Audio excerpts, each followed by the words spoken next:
మనకు చెయ్యి విరిగితే హాస్పిటల్కి వెళ్ళి ఎక్స్‌రే తీయించుకుంటాం కదా! అవును, ఖచ్చితంగా తీస్తాం. ఆ రిపోర్ట్ చూడగానే విరిగిన ఎముక ఎక్కడుందో డాక్టర్కి చాలా స్పష్టంగా కనిపిస్తుంది.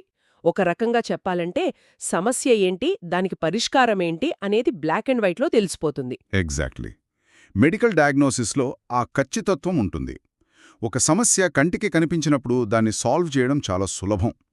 మనుషులుగా మనం కూడా ఎప్పుడూ ఆ స్పష్టతనే కోరుకుంటాం కదా. నిజమే. కానీ అదే జాతీయ విధానాలు లేదా పాలనా సంస్కరణల విషయానికొస్తే ఆ ఎక్స్‌రే మిషన్ పనిచేయడం ఆగిపోతుంది. మనం చూసే ఈ కరెంట్ అఫైర్స్ ప్రపంచముందే అదొక పెద్ద పజిల్లా ఉంటుంది. అవును. పైకి ఒక సాధారణ వార్తలా కనిపించేదాని వెనుక ఎంతో సంక్లిష్టమైన యంత్రాంగం దాగి ఉంటుంది. ఏ నిర్ణయం ఎందుకు తీసుకుంటున్నారో పైకి అస్సలు కనిపించదు. కరెక్ట్. ముఖ్యాంశాల వెనుక ఉన్న అసలైన కారణాలను పట్టుకోవడం ఇక్కడ చాలా ముఖ్యం. దాన్ని ఒక విశ్లేషణాత్మకమైన చదరంగం అనొచ్చు. ప్రతి ఎత్తు వెనుక ఖచ్చితంగా ఒక వ్యూహం ఉంటుంది. సో ఈరోజు మనం ఇక్కడ ఉన్నది సరిగ్గా ఆ వ్యూహాలను డీకోడ్ చేయడానికే. పోటీ పరీక్షలకు సన్నద్ధమవుతున్న అభ్యర్థులకు అత్యంత కీలకమైన ఏప్రిల్ 4, 2026 నాటి అఫైర్స్ క్లౌడ్ కరెంట్ అఫైర్స్ వార్తలను తీసుకుని ఒక లోతైన విశ్లేషణ చేద్దాం. తప్పకుండా. కేవలం హెడ్లైన్స్ చదివి వదిలేకుండా జాతీయ కార్యక్రమాలు, ప్రభుత్వ నియామకాల వెనుకున్న అసలు కథను తెలుసుకుందాం. రోజు కరెంట్ అఫైర్స్ చదవడం అంటే ఒక డ్రై సబ్జెక్ట్లా అనిపించవచ్చు. కానీ ఒక ఫ్యాక్ట్కి మరొక ఫ్యాక్ట్కి ఉన్న కనెక్షన్ అర్థమైతే ఇంతకు మించిన ఆసక్తికరమైన విషయం మరొకటి ఉండదు. మీరు చెప్పింది 100% నిజం. సిలబస్ని బట్టి పట్టడం ఎవరికైనా సాధ్యమే. కానీ కాంపిటిటివ్ ఎగ్జామ్స్లో అసలైన విజయం ఎక్కడొస్తుందంటే ఒక సంఘటన ఏమిటి అనే తెలుసుకోవడం కంటే అది ఎందుకు జరిగింది అని అర్థం చేసుకున్నప్పుడే వస్తుంది. ఎగ్జాక్ట్లీ. సో ఈరోజు మన చర్చలో టెక్నాలజీ నుంచి డిఫెన్స్ వరకు ప్రభుత్వ పాలన ఎలా మారుతుందో చాలా స్పష్టంగా విశ్లేషిద్దాం. ముందుగా పాలనా సంస్కరణల గురించి మాట్లాడుకుందాం. ఓకే. ఏప్రిల్ 2న ప్రధానమంత్రి నరేంద్ర మోదీ గారు వర్చువల్గా ఒక కార్యక్రమాన్ని ప్రారంభించారు. దాని పేరు కర్మయోగి సాధనా సప్తాహ్. అవును, న్యూఢిల్లీలోని డాక్టర్ అంబేద్కర్ ఇంటర్నేషనల్ సెంటర్లో ఇది జరిగింది. కరెక్ట్. సరే, దీన్ని విడమర్చి చూద్దాం. అసలు ఇది ఎందుకు వార్తల్లో నిలిచిందంటే సివిల్ సర్వెంట్ల కోసం ఉద్దేశించిన మిషన్ కర్మయోగి 5 ఏళ్లు పూర్తి చేసుకున్న సందర్భంగా ఈ వారాన్ని నిర్వహిస్తున్నారు. అవును. దీన్ని నేను ఎలా అర్థం చేసుకున్నానంటే ఒక పాత బేసిక్ ఫోన్కి స్మార్ట్ ఓఎస్ అప్డేట్ ఇచ్చినట్లుగా దశాబ్దాలుగా పాతుకుపోయిన మన బ్యూరోక్రసీకి మిషన్ కర్మయోగి అనేది ఒక సాఫ్ట్వేర్ అప్గ్రేడ్ లాంటిది. భలే చెప్పారు. మన దేశంలో దశాబ్దాలుగా ఉన్నది ఒక వలసవాద కాలం నాటి పరిపాలనా విధానం. అంటే ఆ బాబు కల్చర్ అంటారు అదే కదా. ఎగ్జాక్ట్లీ. రూల్స్కి మాత్రమే ప్రాధాన్యత ఇచ్చి రిజల్ట్స్ని పక్కన పెట్టే కల్చర్ అది. ఆ కల్చర్ నుంచి పౌర కేంద్రీకృతమైన ఆధునిక పాలన వైపు వెళ్లడమే ఈ మిషన్ కర్మయోగి ప్రధాన ఉద్దేశం. ఏప్రిల్ 2 నుంచి 8 వరకు కెపాసిటీ బిల్డింగ్ కమిషన్ దీన్ని నిర్వహిస్తోంది కదా. అవును. దీనికి 3 ప్రధాన మూలస్తంభాలున్నాయి. అవేంటంటే టెక్నాలజీ, ట్రెడిషన్ మరియు టాంజిబుల్ అవుట్కమ్స్, అంటే స్పష్టమైన ఫలితాలన్నమాట. ఇక్కడే నాకొక చిన్న డౌట్ అండి. అడగండి. ప్రభుత్వ అధికారులకు శిక్షణ అనగానే బోర్ కొట్టే సెమినార్లు, ఫైళ్లు ఎలా కదపాలి అనే పాత పద్ధతులే మనకు గుర్తొస్తాయి. ఈ టెక్నాలజీ అంటున్నారు కదా, క్షేత్రస్థాయిలో ఇది నిజంగా ఎలా పనిచేస్తుంది? అక్కడే ఒక పెద్ద మార్పు జరిగింది. ఈ సాధనా సప్తాహలో లాంచ్ చేసిన కొన్ని కొత్త కార్యక్రమాలు చూస్తే మనకర్థమవుతుంది. కర్మయోగి గీత్, క్షమతా కనెక్ట్ లాంటి వాటితో పాటు అత్యంత కీలకమైనదొకటుంది. అదేంటి? ఏఐ ఆధారిత కేస్ స్టడీ సూట్. దాన్ని AGK అంటారు. ఇది సాధారణ సెమినార్ కాదు. ఓ, ఏఐ వాడతారా ఇందులో? అవును. ఆర్టిఫిషియల్ ఇంటెలిజెన్స్ని వాడి సివిల్ సర్వెంట్లకు వాస్తవ పరిస్థితులను సిమ్యులేట్ చేసి చూపిస్తారు. ఉదాహరణకు, ఒక జిల్లా కలెక్టర్కి అకస్మాత్తుగా ఒక వరద ముప్పు వస్తే ఎలాంటి నిర్ణయాలు తీసుకోవాలి అనేవి ఇందులో ప్రాక్టికల్గా నేర్పిస్తారు. అద్భుతం. అంటే నిజ జీవితంలో తప్పులు చేసి నేర్చుకునే కంటే ముందే ఆ ఏఐ సిమ్యులేషన్స్ ద్వారా ఒక స్పష్టతకు వస్తారనమాట. కరెక్ట్. దీనివల్ల వాళ్ళ ఆలోచనా విధానం ఏ ఫైల్ ఎవరికి పంపాలి అనే దాన్నుంచి సమస్యను ఎలా పరిష్కరించాలి అనే దానివైపు మారుతుంది. పాలనలో టెక్నాలజీ అనేది అధికారులకే కాదు, సామాన్య ప్రజలకు కూడా కనెక్ట్ అవ్వాలి కదా. దానికి ఒక అద్భుతమైన ఉదాహరణ ఈరోజు మన వార్తల్లో ఉంది. ట్యాక్స్కి సంబంధించిన వార్త కదా. అవును, ఆర్థిక మంత్రిత్వ శాఖ ఆధ్వర్యంలోని సిబిడిటి ఒక కొత్త వెబ్సైట్తో పాటు ఒక ఏఐ అసిస్టెంట్ని లాంచ్ చేసింది. దాని పేరు కర్ సాథీ. ఇక్కడ అత్యంత ఆసక్తికరమైన విషయమేమిటంటే ఇన్కమ్ ట్యాక్స్ యాక్ట్ 2025 కింద మనకొచ్చే సందేహాలకు 24 గంటలు సమాధానాలు ఇచ్చే ఏఐ చాట్బాట్ ఈ కర్సాథి. పన్నులు కట్టడం అంటేనే భయపడే వాళ్లకు ఇది ఒక స్నేహితుడులాంటిది అనొచ్చు. ఖచ్చితంగా. ఇది హిందీ మరియు ఆంగ్ల భాషల్లో సేవలందిస్తుంది. అయితే ఇక్కడ మనం ప్రారంభ 2026 అనే క్యాంపెయిన్ గురించి కూడా లోతుగా మాట్లాడుకోవాలి. ప్రారంభ క్యాంపెయిన్ దాని స్పెషాలిటీ ఏంటి? ప్రభుత్వాలు ఈజ్ ఆఫ్ డూయింగ్ బిజినెస్ అని పెద్ద పెద్ద మాటలు చెబుతుంటాయి. కానీ ఆచరణలో పన్నులు కట్టడానికి పదుల సంఖ్యలో ఫారమ్స్ నింపాలి గదా. అవును, చాలా తలనొప్పి ప్రాసెస్ అది. సో ఈ క్యాంపెయిన్ ద్వారా ఏం చేశారంటే నిబంధనలను ఏకంగా 510 నుంచి 333కు తగ్గించారు. ఫారంలను కూడా 399 నుంచి 190కి కుదించారు. వావ్! ఫార్మ్స్ సగం అయిపోయాయి. దీనివల్ల నిజంగా ఎంత సమయం ఆదా అవుతుంది? గణాంకాలు చూస్తే మీరు ఆశ్చర్యపోతారు. ఈ సింప్లిఫికేషన్ వల్ల ఏకంగా 6 కోట్ల లావాదేవీల అవసరం లేకుండా పోయింది. 6 కోట్ల? రియలీ? అవునండి. దేశవ్యాప్తంగా పన్ను చెల్లింపుదారులు, ఆడిటర్లు 6 కోట్ల సార్లు ఫైల్ ఓపెన్ చేసి లెక్కలు చూసుకునే శ్రమ తగ్గింది. కాంపిటేటివ్ ఎగ్జామ్స్ రాసేవారు ఈ డేటాని గవర్నమెంట్స్ కింద మెయిన్స్లో ఒక పర్ఫెక్ట్ కేస్ స్టడీగా వాడుకోవచ్చు. ఖచ్చితంగా. 6 కోట్ల లావాదేవీలు తగ్గడమనేది మామూలు విషయం కాదు. ఇక పౌరసేవలకు సంబంధించి ఆధార్ కూడా ఒక ప్రధానాంశమే కదా. అవును, ఆధార్ చాలా కీలకం. మాపుల్స్ యాప్లో ఆధార్ సేవా కేంద్రాలను గుర్తించడానికి యుఐడిఏఐ మరియు మ్యాప్మై ఇండియా మధ్య ఒక ఒప్పందం కుదిరింది. అసలు గూగుల్ మ్యాప్స్ ఉండగా మళ్ళీ ఈ మాపుల్స్ యాప్ ఎందుకు? దీని వెనుక ఉన్న అసలు కారణమేంటి? ఇది చాలా ప్రాక్టికల్ సమస్యకు పరిష్కారం. ఆధార్కి సంబంధించి క్షేత్రస్థాయిలో ఎన్నో అనధికారిక లేదా ఫేక్ సెంటర్లు పుట్టుకొచ్చాయి. అవును, నేను కూడా విన్నాను, ప్రజలు మోసపోతున్నారు అని. ఎగ్జాక్ట్లీ. గూగుల్ మ్యాప్స్లో ఎవరైనా ఒక లొకేషన్ని యాడ్ చేయొచ్చు. కానీ ఈ ఒప్పందం వల్ల ఏమవుతుందంటే యుఐడిఏఐ తమ అధికారిక సర్వర్లలో ఉన్న నిజమైన ఆధార్ సేవా కేంద్రాల లైవ్ డేటాని ఈ మ్యాప్మై ఇండియాకి ఇస్తుంది. ఓహో, అంటే ఈ యాప్లో కనిపించే ప్రతి కేంద్రం 100% ఆథరైజ్డ్ అన్నమాట. అవును. పెద్దల ఎన్రోల్మెంట్ ఎక్కడ చేస్తారు, పిల్లల ఎన్రోల్మెంట్ ఎక్కడ చేస్తారు అనేది కూడా ఫిల్టర్ చేసి చూసుకోవచ్చు. ఇది పౌరుల సమయాన్ని, డబ్బును కాపాడే ఒక ముఖ్యమైన అడుగు. మనం ఇప్పటివరకు అంతర్గత వ్యవస్థలను టెక్నాలజీతో ఎలా పటిష్టం చేస్తున్నారో చూశాం కదా.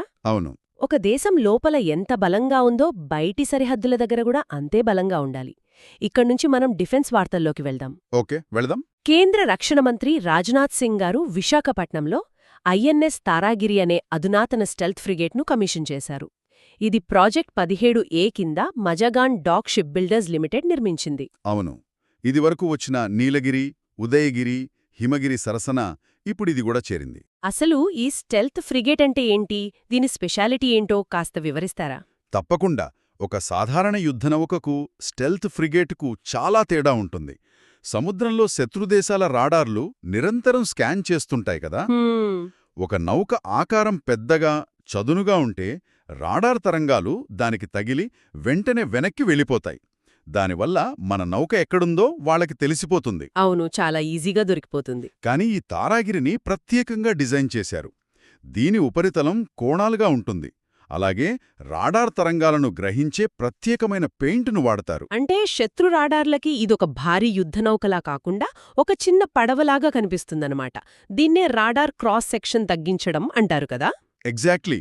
దీనివల్ల శత్రుల కళ్ళు కప్పి వాళ్ల స్థావరాలకు దగ్గరగా వెళ్లొచ్చు. మరి ఇందులో ఉన్న ఆయుధాల సామర్థ్యం ఎలా ఉంటుంది? ఇది చూడటానికి స్టెల్త్ అయినా దీని లోపల ఒక ఆయుధాగారమే ఉంది. సూపర్సోనిక్ సర్ఫేస్ టు సర్ఫేస్ క్షిపణులు, మీడియం రేంజ్ మిసైల్స్, స్వదేశీ సోనార్ సిస్టమ్స్ అన్నీ ఇందులో ఉన్నాయి. ఇది విశాఖపట్నం కేంద్రంగా పనిచేసే తూర్పు తీర రక్షణ దళంలో భాగమైంది కదా. అవును. ఇక్కడ ఇంకో చారిత్రక వాస్తవం ఏంటంటే 1980 నుండి 2013 వరకు సేవలందించిన పాత నౌక పేరు కూడా తారాగిరినే. ఆ పాత నౌక వారసత్వాన్ని ఇప్పుడు కొత్త టెక్నాలజీతో మళ్లీ సముద్రంలోకి దించారు. వావ్! ఒక రకంగా ఇది మన నావికా దళానికి టెక్నాలజీ అప్గ్రేడ్ లాంటిది. అయితే డిఫెన్స్ మ్యానుఫ్యాక్చరింగ్ అనగానే ఎప్పుడూ ఒక ప్రశ్న వస్తూనే ఉంటుంది. ఏంటది? ఈరోజు వార్తల్లో మనం ఇజ్రాయెల్కి చెందిన IWI దగ్గర్నుంచి 2000 నెగవ్ లైట్ మెషిన్ గన్స్ కొంటున్నామని చూశాం కదా. మనం డిఫెన్స్లో make in India, Atmanirbhar Bharat గురించి చాలా గర్వంగా మాట్లాడుకుంటాం. అవును, మాట్లాడుకుంటాం. మరి వేరే దేశం నుంచి కొంటుంటే అది స్వదేశీ ఉత్పత్తి ఎలా అవుతుంది? ఇందులో నాకు కొద్దిగా కాంట్రడిక్షన్ కనిపిస్తోంది. మీరడిగింది చాలా వ్యాలిడ్ పాయింట్. పైకి చూస్తే ఇజ్రాయెల్ నుంచి కొంటున్నట్టే కనిపిస్తోంది, కానీ దీని లోపల ఉన్న యంత్రాంగం వేరు. ఇక్కడే మనం PLR సిస్టమ్స్ గురించి అర్థం చేసుకోవాలి. PLR సిస్టమ్స్ అంటే ఏంటి? మనం డైరెక్ట్గా ఆయుధాలు కొనడం లేదు.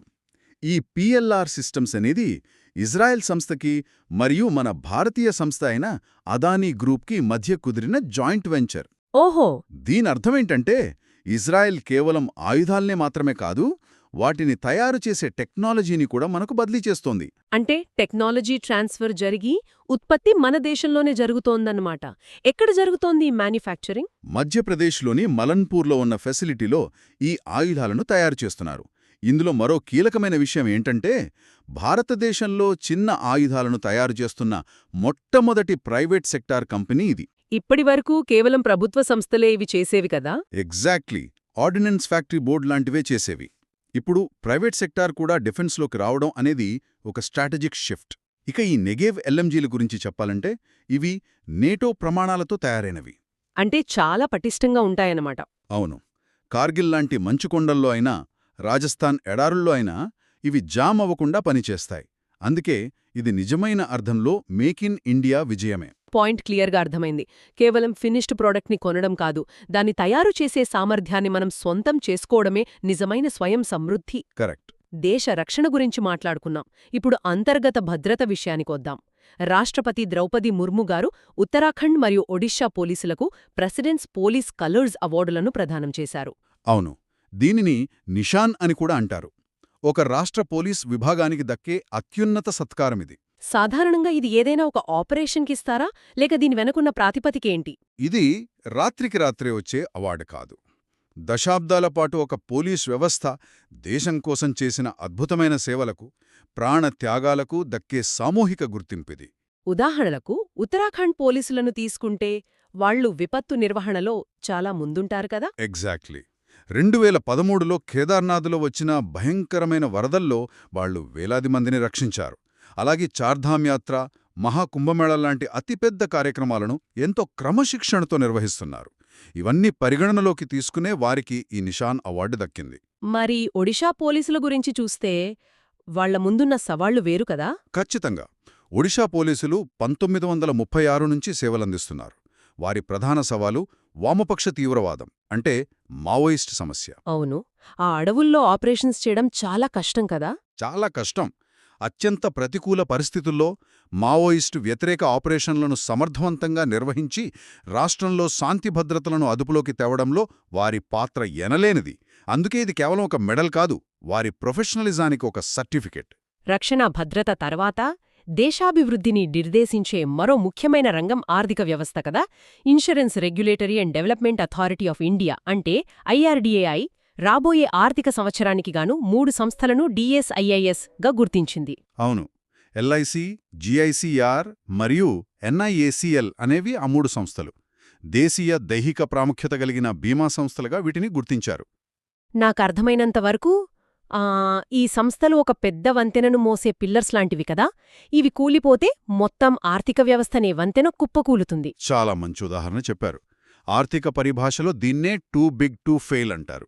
Two big to fail. అంటే ఈ సంస్థలు ఎంత పెద్దవి అంటే ఒకవేళ వీటికేమైనా చిన్న ఇబ్బంది వచ్చినా ఆ ఎఫెక్ట్ కేవలం ఆ సంస్థకే పరిమితం కాదు. ఉదాహరణకు LICలో ఏదైనా ఫైనాన్షియల్ క్రైసిస్ వస్తే బ్యాంకింగ్ రంగం మీద కూడా ఒత్తిడి పడుతుంది. అవును, స్టాక్ మార్కెట్లు కూడా పడిపోతాయి కదా. ఎగ్జాక్ట్లీ. ఇదొక డామినో ఎఫెక్ట్ లాగా మొత్తం వంతెననే కూల్చేస్తుంది.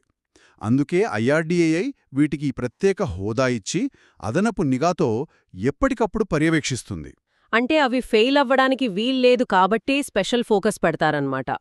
ఎకనామీలో మరో పెద్ద డెవలప్మెంట్ ఏంటంటే నేషనల్ స్టాక్ ఎక్స్చేంజ్ మరియు ఇండియన్ గ్యాస్ ఎక్స్చేంజ్ కలిసి మొట్టమొదటి దేశీయ బెంచ్ మార్క్ న్యాచురల్ గ్యాస్ డెరివేటివ్స్ను ప్రారంభించబోతున్నాయి. అవును. దీనికి ఐజీఎక్స్ అభివృద్ధి చేసిన జిక్సీ అనే ఇండెక్స్ను వాడుతున్నారు. కానీ నిజం చెప్పాలంటే ఈ డెరివేటివ్స్, ఇండెక్స్ అనే పదాలు వినడానికి చాలా కాంప్లెక్స్గా ఉంటాయి. సామాన్యులకు అర్థమయ్యేలా దీనివల్ల ఎకానమీకొచ్చే లాభమేంటో వివరిస్తారా? సింపుల్గా ఒక ఉదాహరణ చెప్తాను. ఒక టైల్స్ తయారు చేసే ఫ్యాక్టరీ ఓనర్ ఉన్నాడు అనుకుందాం. అతనికి రోజు గ్యాస్ కావాలి. గ్యాస్ ధరలు ఎప్పుడూ ఒకేలా ఉండవు. అంతర్జాతీయ మార్కెట్లో యుద్ధం వస్తే అమాంతం పెరిగిపోతాయి. అవును, అది పెద్ద రిస్క్ కదా బిజినెస్కి. ఎగ్జాక్ట్లీ. ఆ ఫ్యాక్టరీ ఓనర్కి ఒక భయం ఉంటుంది. వచ్చే నెల గ్యాస్ ధర రెట్టింపైతే తన వ్యాపారం నష్టపోతుందని. ఇక్కడే ఈ డెరివేటివ్స్ ఉపయోగపడతాయి. ఎలా ఉపయోగపడతాయి? ఈ డెరివేటివ్స్ ద్వారా అతను ముందుగానే ఒక ధరకు డీల్ కుదుర్చుకోవచ్చు. రేపు ధర పెరిగినా అతనికి నష్టం ఉండదు. ఇప్పటివరకు మనం ఈ ధరల కోసం విదేశీ ఇండెక్స్ల మీద ఆధారపడేవాళ్ళం. ఓహో, ఇప్పుడు మన జిక్సీ ఇండెక్స్తో ఆ సమస్య తీరిపోతుందన్నమాట. కరెక్ట్. మన గ్యాస్ మార్కెట్కు సరిపోయే ధరను మనమే నిర్ణయించుకోవచ్చు. దీనివల్ల వ్యాపారస్తులకు రిస్క్ తగ్గుతుంది. పర్ఫెక్ట్. డెరివేటివ్స్ అంటే భవిష్యత్ రిస్క్కి ఈ రోజు వేసుకునే ఒక ఆర్థిక కవచం అని చాలా స్పష్టంగా అర్థమైంది. ఇక భూమి మీద నుంచి కాస్త పైకి అంటే అంతరిక్షంలోకి వెళ్దాం. సరే, వెళ్దాం. ఇస్రోకి చెందిన వాణిజ్య విభాగమైన ఎన్ఎస్ఐఎల్ ధృవ స్పేస్ అనే ఒక ప్రైవేట్ ఏరోస్పేస్ కంపెనీతో ఒప్పందం కుదుర్చుకుంది కదా. అసలు ఒకప్పుడు రాకెట్లు అన్నీ ఇస్రోనే తయారు చేసుకునేది. ఇప్పుడు ఇలా ప్రైవేట్ సంస్థలతో ఎందుకు ఒప్పందాలు చేసుకుంటోంది? ఇక్కడే మన స్పేస్ పాలసీలో వచ్చిన ఒక కీలకమైన మార్పును గమనించాలి. గ్లోబల్ శాటిలైట్ తయారీదారుల కోసం space grade solar panels design మరియు సప్లై కోసం ఈ ఒప్పందం జరిగింది. ఇస్రో తన వనరులను లోతైన అంతరిక్ష పరిశోధనల మీద, అంటే చంద్రయాన్, గగన్యాన్ లాంటి ప్రాజెక్టుల మీద పెడుతోంది. సోలార్ ప్యానెల్స్ తయారు చేయడం లాంటి వాణిజ్య అవసరాలను ధృవ స్పేస్ లాంటి స్టార్టప్లకు ఇస్తోంది. అంటే ఎన్ఎస్ఐఎల్ ఇక్కడ ఒక వంతెనలాగా పనిచేసి ఇస్రో అనుభవాన్ని ఈ స్టార్టప్లకు అందిస్తుందన్నమాట. ఎగ్జాక్ట్లీ. ఈ సోలార్ సెల్స్ మార్కెట్ భవిష్యత్లో చాలా వేగంగా పెరగబోతోంది. ఉపగ్రహాలకు నిరంతరం కరెంటు కావాలి కాబట్టి ఈ సోలార్ ప్యానెల్స్కి విపరీతమైన డిమాండ్ ఉంది. విడిభాగాల సప్లయర్గా కూడా ఎదగాలన్నదే లక్ష్యం అని అర్థమవుతోంది. ఇప్పుడు కొన్ని కీలక నియామకాల గురించి చూద్దాం. ఓకే. మయన్మార్ దేశానికి 11వ అధ్యక్షుడిగా మిన్ ఆంగ్ హెల్లింగ్ ఎన్నికయ్యారు. అలాగే సెయిల్ తాత్కాలిక సీఎండీగా కృష్ణకుమార్ సింగ్, పవర్ గ్రిడ్ కొత్త సీఎండీగా బుర్రా వంశీ రామమోహన్ నియమితులయ్యారు. ఈ పేర్లను కాంపిటీటివ్ ఎగ్జామ్స్ కోసం ఎలా గుర్తుపెట్టుకోవాలి? దీన్ని మనం విస్తృత కోణంలో చూస్తే పేర్లు బట్టి పట్టడం కంటే ఆ నియామకాల వెనుకున్న జియోపాలిటిక్స్ తెలుసుకోవాలి. ఉదాహరణకు మయన్మార్ చూడండి. మిన్ ఆంగ్ హెలింగ్ ఎన్నిక జరిగింది మిలిటరీ మద్దతున్న యుఎస్డిపి పార్టీ ఆధిక్యంలో ఉన్న పార్లమెంట్లో. అవును, మన పొరుగుదేశంలో మిలిటరీ పాలనకు ప్రజాస్వామ్యానికి మధ్య ఉన్న సంఘర్షణను చదువుతున్నప్పుడు ఈ పేరు చాలా కీలకం. కరెక్ట్. అలాగే సేల్, పవర్ గ్రిడ్ లాంటివి మన దేశ పునాదులను నిర్మించే మహారత్న సంస్థలు. గ్లోబల్ మార్కెట్లో స్టీల్ ధరలు మారుతున్న నేపథ్యంలో కృష్ణకుమార్ సింగ్ ముందున్న సవాళ్లు ఏంటి అనే కోణంలో అభ్యర్థులు చదవాలి. కనెక్ట్ ద డాట్స్ అన్నమాట. అసలు వీటన్నింటి అర్థం ఏమిటి అని అడుగుతూ ఇతర ముఖ్యాంశాల్లోకి వెళ్దాం. పంజాబ్లోని చండీగఢ్ యూనివర్సిటీలో మైక్రోసాఫ్ట్ ఒక ఏఐ స్కిల్ సెంటర్ను ఏర్పాటు చేసింది. సర్టిఫికేషన్స్ అన్నీ ఆన్లైన్లో దొరుకుతున్న ఈ రోజుల్లో ఇలాంటి ఫిజికల్ స్కిల్ సెంటర్ ప్రాముఖ్యత ఏంటి? కేవలం థియరీ నేర్చుకోవడానికి, ప్రాక్టికల్గా ఇండస్ట్రీకి కావలసిన స్కిల్స్ నేర్చుకోవడానికి చాలా తేడా ఉంది కదా. ఈ సెంటర్ ద్వారా విద్యార్థులకు మైక్రోసాఫ్ట్ వాళ్ల AZ900, DP900 లాంటి సర్టిఫికేషన్స్ ఇస్తారు. ఇవి క్లౌడ్ కంప్యూటింగ్, డేటా ఫౌండేషన్స్కి సంబంధించిన కోర్సులు కదా? అవును. కేవలం ఐటీ వాళ్లకే కాకుండా వేరే బ్రాంచ్ల వారికి కూడా ఏఐ నాలెడ్జ్ అందించడం ద్వారా వాళ్ల ఏఐ ఫర్ ఆల్ అనే లక్ష్యాన్ని ఇక్కడ అమలు చేస్తున్నారు. ఏ రంగంలో ఉన్నా ఏఐ స్కిల్స్ ఉంటేనే భవిష్యత్తులో నెగ్గుకు రాగలరు అని ఇది స్పష్టం చేస్తోంది. ఇక స్పోర్ట్స్ విషయానికొస్తే దక్షిణాఫ్రికా బ్యాటర్ రాసీ వాన్ డెర్దసన్ అంతర్జాతీయ క్రికెట్కు రిటైర్మెంట్ ప్రకటించాడు. అతనికొక ప్రత్యేకమైన రికార్డు ఉంది కదా? అవును. అతను కాస్త లేటుగా అరంగేట్రం చేసినప్పటికీ తన మార్క్ చూపించాడు. సౌత్ ఆఫ్రికా తరఫున వన్డేల్లో ఏబీ డివిలియర్స్ తర్వాత అత్యధిక సగటు ఉన్న ఆటగాడుగా రికార్డు సృష్టించాడు. 71 వన్డేల్లో 2657 పరుగులు సాధించాడు కదా?